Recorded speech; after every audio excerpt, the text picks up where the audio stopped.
Hey everyone, welcome back to FPL Fran. Today's video is actually going to be a wildcard draft. I understand a lot of people want to wildcard, especially after how terrible a game week 5 was. I actually wanted to just as well to be open and honest. I saw a comment last week actually suggesting that I show, for example, how my previous wildcard draft did, and I thought it would be a good idea to start with game week 5 before we talk about game week 6.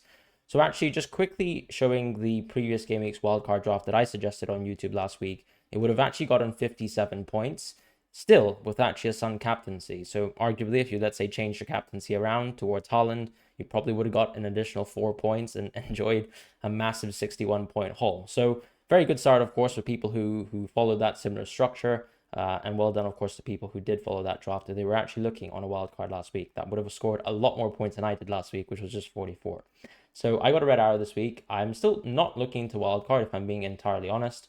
I'm still persisting with these very, very annoying or brutally annoying Man United midfielders, but I'm still waiting for a wild card and seeing what I can do with it.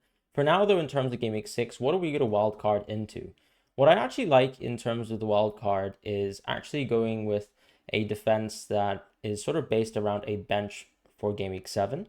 So targeting that double game week in the short term, we can get a lot of windfall from that sort of short term value. And that's something that I really like. So the bench itself will actually start with players like Morris, Kabore, and Cash for this week, and Kaminsky as well as my Luton goalkeeper. The reason why I'm backing this Luton team, particularly from a defensive point of view, as you can see, is just because when I look at the Burnley fixtures, you're really just looking at one fixture. I'm struggling to see how Newcastle do not score versus Burnley given the way that they play, given that the way that they've conceded so far. Even, for example, in the opening half when Nottingham Forest were pressing super hard against Burnley, which is something that we'll easily expect Newcastle to. I'm struggling to see how Burnley even faced through that game. And then with Luton Town, I think at least you've got a chance to roll the dice twice, which is all my thoughts and feelings are when you're sort of owning some double gamey players. The point of owning Kabore, of course, is simply to have a bench player who actually holds a position in your team that's dead. And the reason why that is because you're actually going with Morris as well. So Morris will be the third forward in this team. And as a result of that, you probably also need, or you need less bench space, right? Because Kabore going forwards won't be too useful as a rotation piece. Instead, Morris will take on that role. Now, Cash, of course, a single game week player here, just has a tough game week on paper versus Chelsea. It's away from home anyways. I don't really like away fixtures, as you know. I still think Cash has been a wonderful pick so far. And if I was wildcarding, I would probably jump onto him quite easily. So Cash has been running on fantastic expected goal involvement. I would easily keep him in my team.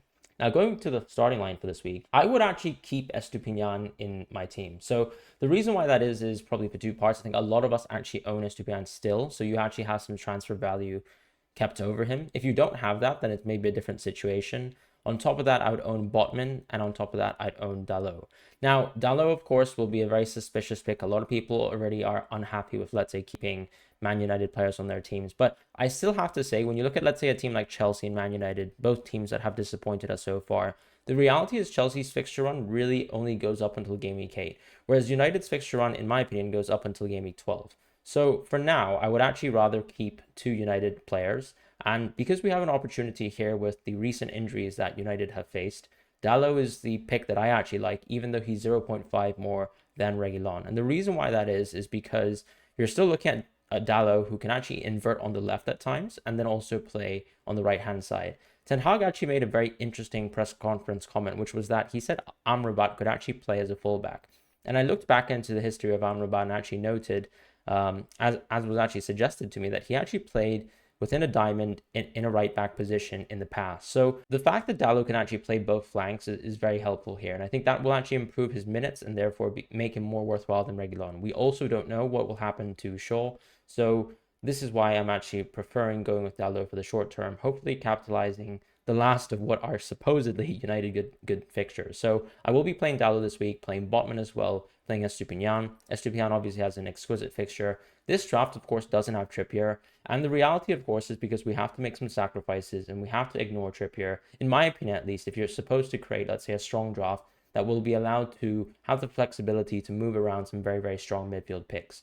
So that's sort of the draft structure. And then Flecken is the sort of goalkeeper that I'm going with right now as someone who, in general, has shown that he can still make quite a few saves per game. Now, of course, he seems like a huge drop-off from Raya. I think we have to admit that already. Yes, of course, small sample size, but some of the mistakes that he's been making, how comfortable, how assured he looks just from the eye, he's not going to be like Raya from last season, but this Brentford team still look incredibly resolute and solid. And that's sort of why I actually quite like Flecken. At this sort of price, he's still looking like a steal.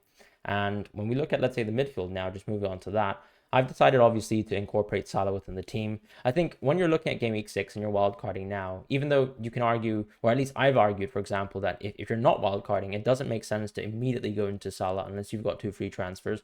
But if you're wildcarding, you do have the opportunity to completely switch your team up. And not only that, but because Bernardo Silva has actually recently got an injury, that allows for you to get Foden in your team, and Foden's actually relatively cheap. So we're now moving away from players like, let's say, Sterling, Maddison for now, who we can easily move into in Game Week 8, and then actually going with some of the cheaper players that we have at our disposal. We have some great players here in terms of Mbeumo, Eze, and Foden. All of them have great home fixtures, so this is why you're going for these players. They have a good sort of run, and I still think this is a little bit too early, for example, to move into, let's say, Diaby, right? Because Diaby's fixture run for me starts at Game Week 9. You can argue, of course, it starts at Game Week 8 when you can transfer him in, but who's the transfer out? It's quite tough unless you're, let's say, going out of Foden. And at that point, too, you also want to be considering whether Maddison should join your team. And I'd probably, let's say, prefer going from, let's say, Foden to Maddison than anything else. So that's sort of why Foden is sitting here. He's sort of like a sitting duck, waiting until Maddison comes in. And Foden has been extremely unlucky so far, not creating any fantastic expected engulfment that he's actually developed so far. For example, in the Champions League game, I think he and amassed something like an expected goal involvement of 2, and then actually got a cancelled assist. So that's been Foden for you so far. And Mbeumo was someone that as I've been mentioning, can be a season keeper. As far as Eze, he can also be a future transfer out, even potentially for Diaby if you want to, let's say, keep Foden in your team. And then obviously someone, or a pick rather, that a lot of people might disagree with is going to be Bruno Fernandes. And this team, of course, has presumably some money in the bank. But the reason why I'm actually going Fernandes is because I still think that over easy fixtures, Bruno Fernandes has proved that he's actually a very, very good pick. Someone who can obviously have higher chances of penalties versus weaker opponents. And if you look at his running data, Rashford is actually someone who does better, for example, in the tougher fixtures. Fernandes, someone in the weaker fixtures. And yes, of course, Amrabat will have to come into the team to make Fernandes a little bit more interesting as an asset. But even with, for example, Fernandes' mixed position so far, I've still liked his expected goal involvement, with exception, of course, to the Brighton game, which was horrific. But that was supposed to be also a tough fixture, right? Brighton, for whatever reason, also defend a lot better versus some of the top teams. And that's something that we've seen, which I think is very unnatural. It's very odd that, for example, a team like Brighton can let's say, concede 5 or 6 goals versus Everton, just like that, and then still hold a clean sheet versus a team like Arsenal. And that's Brighton for you.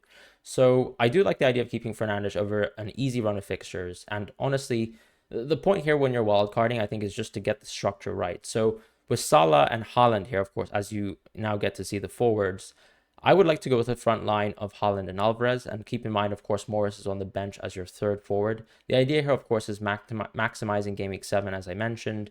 You have an opportunity here to just capitalize on City's great fixtures until Game Week 8, and Alvarez at his sort of price can be a keep forever. Now, Foden, of course, can be a transfer out in Game Week 8 for a Spurs midfielder, but for now, I think Alvarez and Haaland are very easy keeps in our team. You might even consider, let's say, swapping or alternating captaincies between Salah and Haaland over this really good Liverpool fixture run of Game Week 9 to 13. So those are my immediate opinions in terms of the wildcard draft, and this is the full wildcard draft as well. I do like this team a lot. I think it sort of attacks from the short-term upside. A lot of great home fixtures in the short term. You have at least a Newcastle defender. Now, if you don't like someone like Dalot, for example, I think you can actually just go for another Newcastle defender too. You can maybe, let's say, go for someone like Schär instead.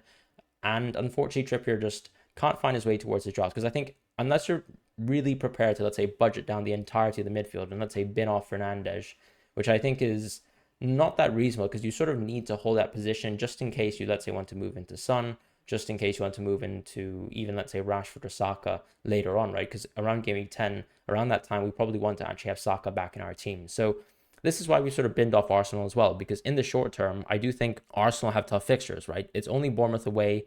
Bournemouth have actually shown that they're actually quite a competent attacking team so far. I think they were actually a little unfortunate to not keep a clean sheet versus Chelsea. And so this is a good time, for example, to sort of part ways with Arsenal for the short term, then move back into Arsenal and Spurs around Game Week 10 or 11 around that time. And as I said, capitalize in the short term with the Man City fixture, get some good defenders as well that can actually rotate quite well. also capitalize on Game Week 7. Because yes, of course, we're putting a lot of value in terms of Game Week 7, but there is actually a lot of value always in double game weeks. And that's why I sort of think there's an opportunity here. And of course, cash, you are able to always bench a defender quite easily in FPL. And cash is sort of serving that purpose for us for now, because we'll actually be able to jump onto the Aston Villa run a little bit easier by owning cash just on the bench for the time being. So those are my immediate thoughts. In terms of, let's say, budgeting down, you can obviously go with Areola in place of, let's say, someone like Kaminsky as a goalkeeper. If you need to save more money as well, I think maybe you can also bypass Morris in your team, go with Archer as well, particularly if, let's say, you want to actually strengthen up one of the other midfield picks. And yeah, that's pretty much my opinion on the wild card so far. Let me know what your thoughts are. I hope you guys can also smash the like button. That'd be really helpful. We can get to try maybe 400 likes. That would be really appreciated. If you like any other players within your wildcard draft, or let's say you want to go into someone like Trippier, as I said, you can always drop Morris and maybe find ways to moving towards someone like Trippier. Yes, of course, right now it seems like the landscape is either you go for Trippier, you go for a premium defender, or you simply just actually reside with a good rotation of, let's say, 4.5 to maybe 5.1 defenders for the time being. So those are my thoughts, and thank you guys so much for watching again. I will catch you guys in the next video, which is the cheat sheet, and have a lovely week ahead.